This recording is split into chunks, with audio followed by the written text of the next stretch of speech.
in the first half, the second half, and the fourth quarter is going to be ours. So I think the offensive line, they went out there and did a super job. Kyle Dixon had a super game along with the entire offensive line. The defense is just all over Saran Stacy every time he got the ball. I mean, so they went out there and did a super job also.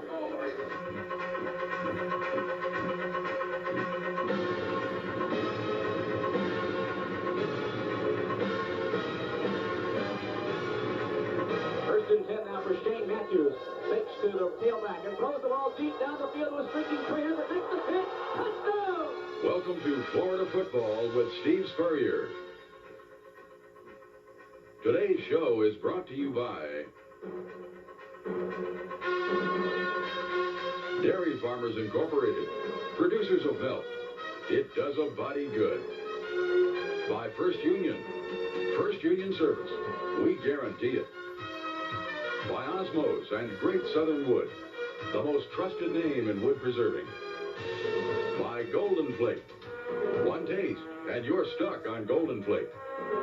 And by Chevrolet and your Florida Chevrolet dealers.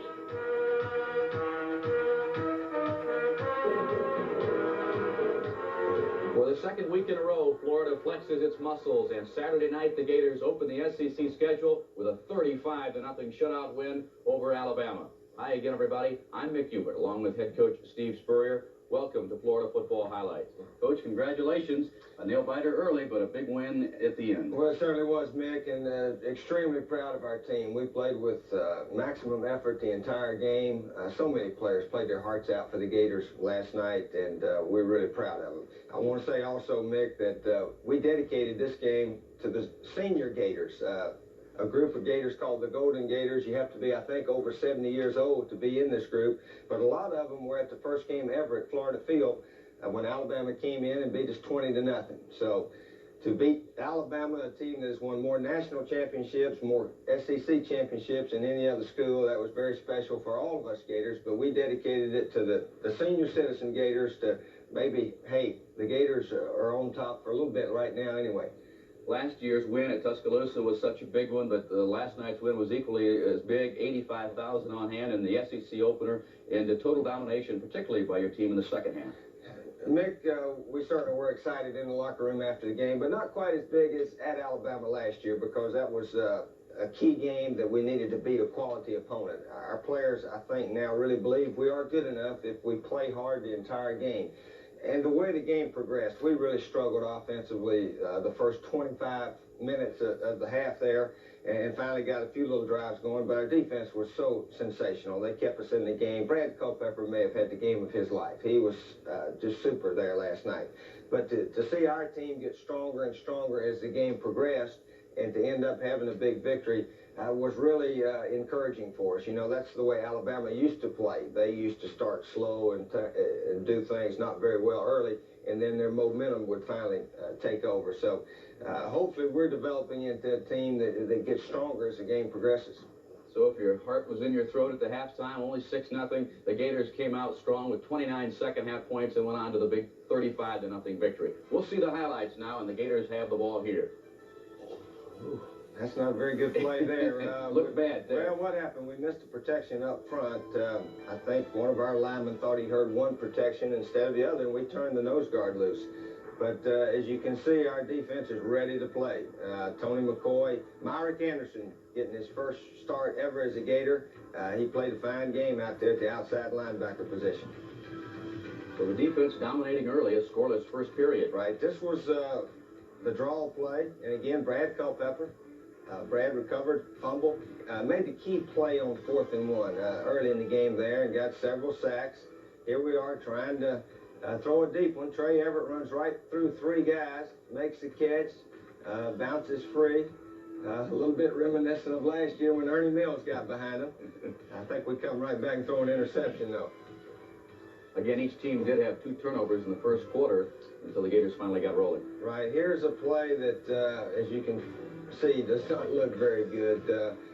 I was trying to get Shane to look to the other side, but he did make a touchdown-saving tackle right there. So I tell you, Shane struggled early in the game, but he bounced back and sort of regrouped himself and played sensational the rest of the way. Here was the threat that Woodson brought to the game, that scrambling ability. Sure, he sure does, and we've got to do a little bit better job of keeping the quarterback in the pocket. As you can see here, Stacy dropped the pitch, and we alertly got on it. I think Harvey Thomas might have been in on that one. Their first look at the option, and they fumbled it. We've been worried about that option, and never really hurt us at all. Well, not too much at all. This was a 3rd and 1 right here. Now, this was reminiscent of last year. We missed a 3rd and 1, then missed a 4th and 1 also at Alabama. But watch Brad Culpepper. As you can see, they got us outflanked. We got a guy out of position. If he could have got around the corner there, they'd easily made that one. But Brad knifed through and just made a sensational tackle behind the line of scrimmage. We'll take another look at this play, Coach.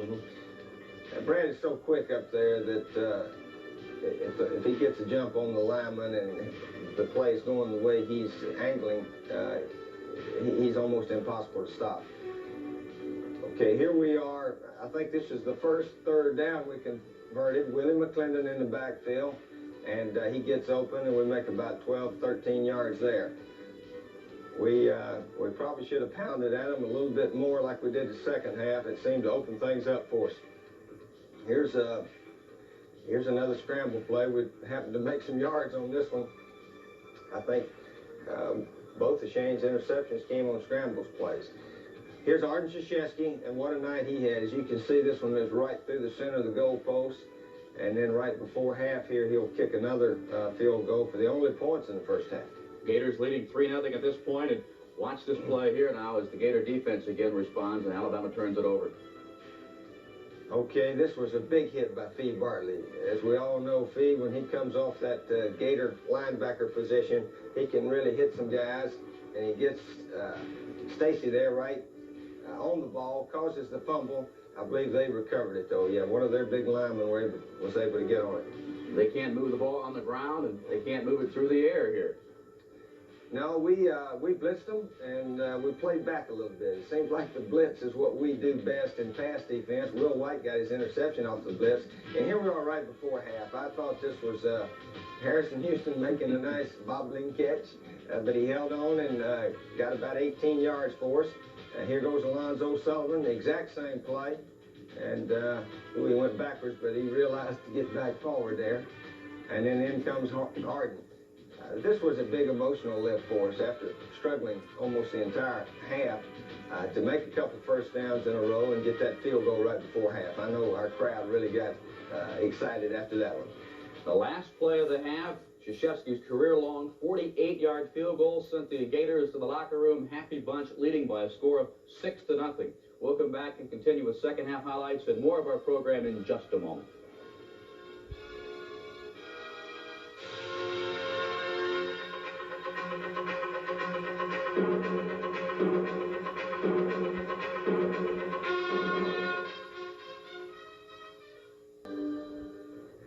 Certainly a lot of highlights in last night's game, but the excitement really started in pregame ceremonies when the University of Florida was made an honorary member of the National Heisman Trophy Club, celebrating the 25th anniversary of Steve Spurrier's award-winning season, as we see in this edition of Inside Gator Football. If you were to ask Gator fans what single event put Florida football on the national map, most would point to the 1966 season when a quarterback by the name of Steve Spurrier became the 32nd recipient of the Heisman Trophy. 25 years ago saw a tight battle for the Heisman between a pair of quarterbacks, Bob Parisi of Purdue and the Gator Steve Spurrier. Norm Carlson, assistant AD for communications, was the sports information director back then and recalls the game that made the difference. There's no question it was an Auburn game because the timing of it, the ballots on the Heisman had gone out the week before and were due back the week after. There was media from all over the country, the New York Times, Los Angeles, Washington. Here, he had the best game of his career. I think he passed for 359 yards. He punted 7 times for a 47-yard average and kicked a 40-yard field goal with seconds remaining to win the game 30-27 and keep us unbeaten.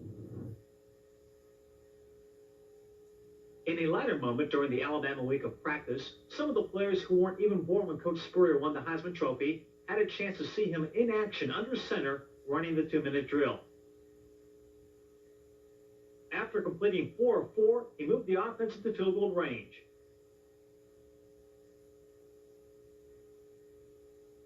If he only had that square-toed kicking shoe he had 25 years ago.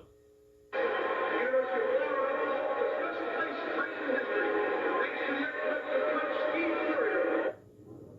Saturday's game, the University of Florida was recognized as a charter member of the National Heisman Trophy Club, commemorating the winner of 25 years ago, Steve Spurrier. For Inside Gator Football, I'm Steve Babbitt. Steve, congratulations again. 25 years, how quickly time has passed, huh? Yeah, y'all had to dig way back in the archives for that tape. But not only did I need a square toe, I needed that big tee. We used to tee it up real high, you know, and able to get it airborne. It was the other day it was like trying to hit a driver out of a divot, it seemed like, Mick. And the University of Florida, one of 8 schools to be inducted now to the Heisman Trophy Club nationally, as it's an honor that's starting this season. Right, they're going, I think, to all the universities that have Heisman winners, and it's real nice to be associated with that group. They're an outstanding group of men up there, and I enjoy going up each year and being around the former Heisman winners, and we sort of have a little fraternity group, guys, and it's always fun to see them once or twice a year. It's 6-0 Gators at the half, and we'll come back and take a look at second half highlights after these words from the University of Florida. Now here's the latest news from the University of Florida.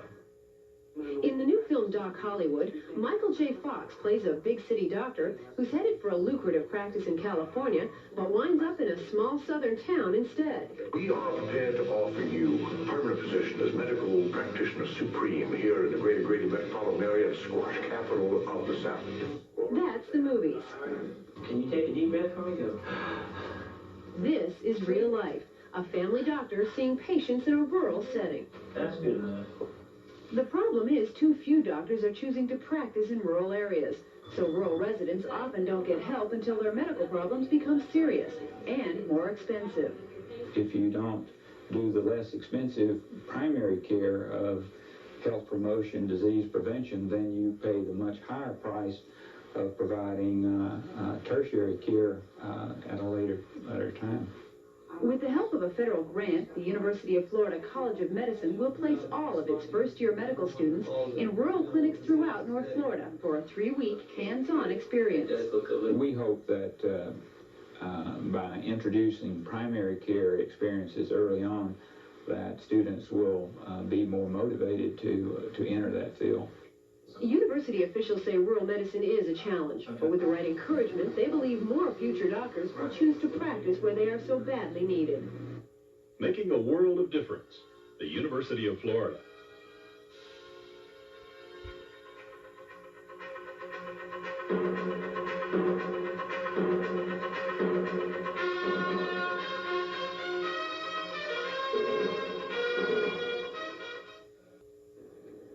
So the Gators leading 6-0 going into the third quarter. And that field goal had to have been a big momentum builder because you came out with a lot of emotion to start that third quarter. I think it was, Mick. I think it sort of demoralized Alabama a little bit, especially Will White's interception and then Trey Everett's touchdown right quickly there at the start of the second half. But really at halftime, we felt pretty good about the way our guys were playing. Offensively, we'd really struggled, and if we kept after them, though, we felt like maybe we could make some first downs and make some points. Now, we didn't have any idea we were going to get 35 before the night was over, but the way our defense was playing, we felt like maybe anywhere around 10-17 might be good enough, and certainly it was. So the Gators leading by a score of 6-0 in the first half, and coming out and getting 29 points in the second half. We'll pick up the action now in the third quarter. The Gators coming out and, as we mentioned, starting strong in the third period and getting the defense to get rolling, and then the offense putting the points on the board first. We'll take a look at the Alabama to start. Right. Here we are blitzing, and Will White gets his first interception of the year. Wouldn't be right if Will didn't get one against Alabama. That's his fourth one in 2 years against them. Very nice play by Will. He had his man covered and then broke on the quarterback. Just an outstanding play right there by Will White. And here's the draw play to Dexter McNabb. As you see, he broke over left guard. Play was called over right. And then the next play, we get Trey Everett one-on-one, almost like last week. Shane Audibles gets hit after he throws, but makes a beautiful throw. And Trey hauls it in for his first touchdown of the year. And less than 2 minutes, 12-0, and you go for 2. Yeah, got to go for 2. Try to get to 14, and Shane was patient. Alonzo just sort of worked his way open in the end zone there. That was one of those plays, go down the end zone and get open somewhere. Here's the reverse to David Palmer. Our defensive coaches had a super week game planning for Alabama. We figured that number 2, Palmer, would get some reverses. He's an excellent kick returner, and our cover teams did a fantastic job all night bottling him up. Here's another sack. Harvey Thomas there, Mike Brandon, Tony McCoy.